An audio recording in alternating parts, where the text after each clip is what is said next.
Hello listeners, my name is Cliff Ratza. I'm the author of 2 ongoing series of novels, the Lightning Brain series and its sequel, the Keepers series. And in addition to being an author and a writing coach, I teach at universities and have a consulting business. If you would like to learn more about me, my books, my writing coach activities, please contact Prime Solutions via lightningbrainseries.com website. I try to make videos that I think authors and writers and most people might enjoy listening to. My latest podcasts touch on topics connected to the Ukrainian invasion, and I try to cover material that you might not see on the news or in YouTube or other videos. I figure that if I can't find a different point of view, there's no reason for me to add something you can find elsewhere. This video provides some of my simple scholar observations, and that's why I titled this podcast, Ukrainian War, Some Words About Ukrainian Words. And it will focus on the Ukrainian language. But before I do that, let me mention some videos and words coming out of Washington. Aren't the videos shocking? Here we are, 2 decades into the 21st century, and the videos look like World War II attacks on cities. Let's hope the UN and the world wakes up. But at least the US is hinting at some novel strategies for boxing Putin into a corner he won't get out of. By leading NATO to resupply Ukraine with weapons and drones and planes from other countries other than NATO, America can keep the war limited to Russia versus other countries and not have NATO involved. We'll just keep the war between Russia and the Ukraine. And it can neutralize any support Russia could get from China by using its power and influence and persuasion to make the rest of the world see what China might really be. There's much more going on. For example, some of the recommendations mentioned in Garry Kasparov's book, Winter is Coming. Kasparov, a Russian former world chess champion, is an outspoken critic of Putin and his government. You can watch his YouTube videos to hear from him. But this is enough for me on the war front. So let's look a bit more into the Ukrainian language. I probably pay more attention to language than most people because I'm an author and a writing coach. I like to give my students a Cliff Notes summary of language, and you might like to hear it too. So here we go. Our ability to speak is wired into our DNA and physiological structures. Our vocal cords and supporting breathing apparatus let us utter a wide variety of sounds from which we construct information-carrying audio signals we call words. Linguists say all aspects of language, and they study it and they talk about it and whatever, and they call the smallest unit of speech that is used to construct words a phoneme. Our prehistoric ancestors, as they evolved, improved their means of communication. Tribes or bands in different areas chose different phonemes to form their language.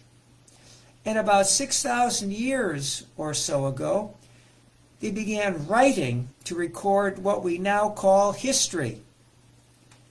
And to do so, they needed to develop an alphabet. These are the signals or strokes or tiny drawings that represent all the phonemes that, when grouped in agreed upon patterns, form words. Linguists, working with archaeologists and anthropologists, have constructed an elaborate set of family trees for all the languages in the world. And they are still building trees as new languages are found. For our purposes, I'll focus on the tree that includes the Ukrainian language, which descends from the Slavic language node. Slavic is spelled Slavic. The Slavic languages node branches from the Indo-European language tree. Other nodes on this tree are the Gothic languages node. It includes German and English. The Romance languages node, and that's referring to Rome, not love, and it includes French, Spanish, Portuguese, and Italian. And there's also the Greek node. Let's trace a bit further down the Slavic languages tree. Here are the major languages underneath. Czech, spelled Czech, Polish, Russian, Slovak, spelled Slovak, and Ukrainian. Linguists subdivide the Slavic branch further into East Slavic and West Slavic. The East Slavic branch is further subdivided into Great Russian, Little Russian, which is known as Ukrainian, and White Russian, which is known as Belarus. White Russian is spoken in Russia, and languages on this branch use the Cyrillic alphabet. If you look at some newspapers or articles written in Ukrainian, you'll notice how different the Cyrillic alphabet appears when compared to our familiar Latin alphabet. Languages on the West Slavic branch, that's Czech, Polish, and Slavic, spelled Slavak, use the Latin or Roman alphabet, which I think all of us are familiar with. And every language has its unique grammar, syntax, and semantics rules. And different groups within a country often speak with different sounding dialects. Well, I hope the tree that I've sketched helps you place the Ukrainian language. And now let me read a summary of the Ukrainian language, a summary that I found online. Ukrainian is an Eastern Slavonic language spoken mainly in the Ukraine. In 2016, there were about 30 million speakers of Ukrainian in Ukraine, where it is an official language. There were about 1.1 million Ukrainian speakers in Russia, and a smaller number in other countries, particularly Brazil, the United States, and Germany. It is estimated that there are 40 million Ukrainian speakers worldwide. And as I indicated earlier, Ukrainian is closely related to Belarusian language and Russian, and it is to some extent mutually intelligible among them all. Here are some facts. Ukrainian, as first known writing, appeared in the 10th century, and it is the official language in the Ukraine, Crimea, and Transnistria. And it's recognized minority language in Belarus, Bosnia, Herzegovina, Croatia, Czechia, Hungary, Moldova, Poland, Romania, Serbia, and Slovakia. And here's more history about the Ukrainian language. The recorded history of the language began in 988, when the Principality of Kiev, and it's spelled Kyiv, was converted to Christianity. In the 13th century, Ukraine became part of the Grand Duchy of Lithuania and Ruthenia, and an ancestor of the Belarusian and Ukrainian became the main language. The remaining parts of Ukraine were taken over by Poland during the 16th century, and Latin and Polish were used for official purposes. The Cossacks later moved into eastern Ukraine, and during the 17th century, their leader, Bogdan Khmelnytsky, invited Russia to help against Polish domination in 1648. During the reign of Catherine the Great, the Cossacks moved to the eastern frontiers of Russia, but Ukraine remained under Russian domination, and the Russians considered the Ukrainian language as little more than a dialect of Russian. A decree in 1876 banned the printing or importing of Ukrainian books. In spite of this, there was a revival of Ukrainian poetry and historiography during the 19th century. The Ukraine enjoyed a brief period of independence from 1918 to 1919, then was taken over by the USSR and declared a Soviet republic. And during the Soviet era, Russian was the main language of education and employment, and Ukrainian was sidelined. Ukraine declared independence in 1991, and since then, many Ukrainian emigres have returned to the Ukraine, particularly from Central Asia and Siberia. And now, here's a snippet about Ukrainian literature. Ukrainian literature's earliest writings were produced in Kievan Rus from the 11th to the 13th century and were composed in Church Slavonic and are thus common literary heritage of the Russians and Belarusians as well.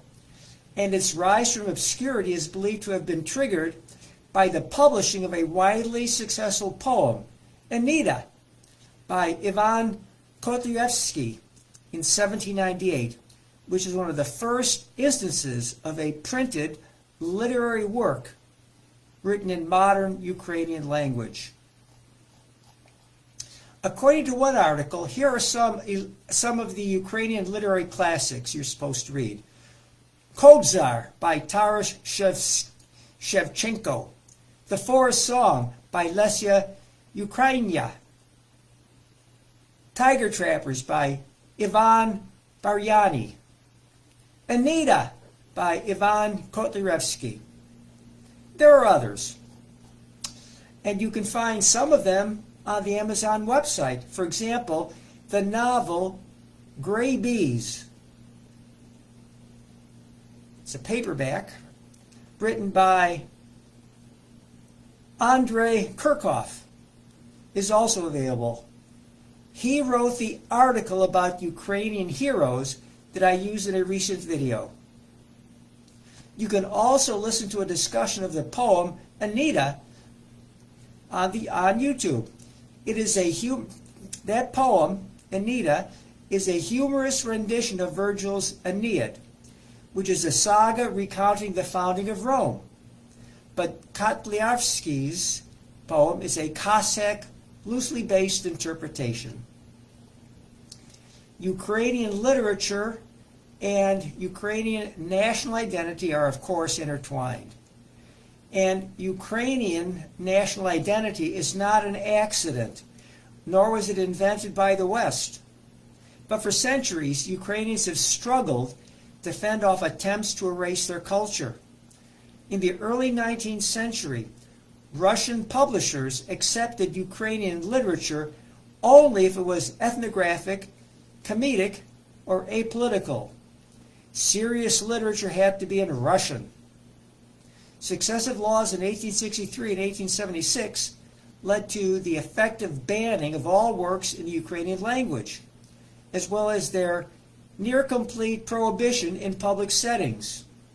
In the 1930s, Stalin executed a whole generation of writers who had been rebuilding Ukrainian literary culture in the decade prior, brutally cutting short the growth of the country's vibrant avant-garde. The story of Ukrainian literature is one of defiance in the face of imperial arrogance. Often, Ukrainian writers worked cautiously within the restrictions of the Russian Empire in order to create some semblance of a literary culture.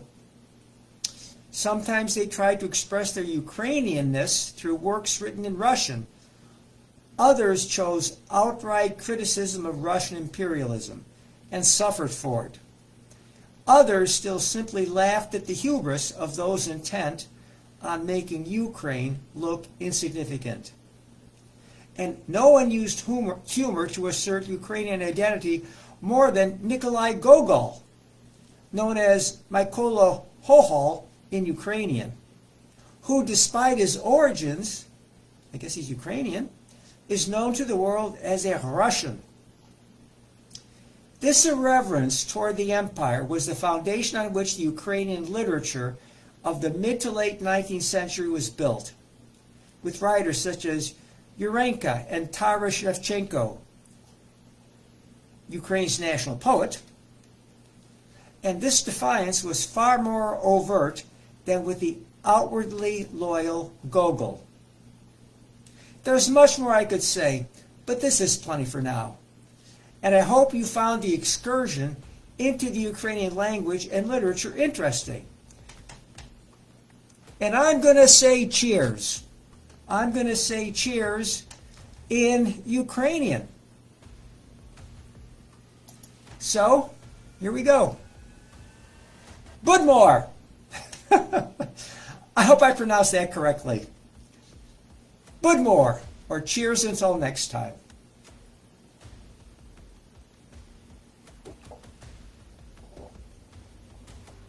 And thank you for listening.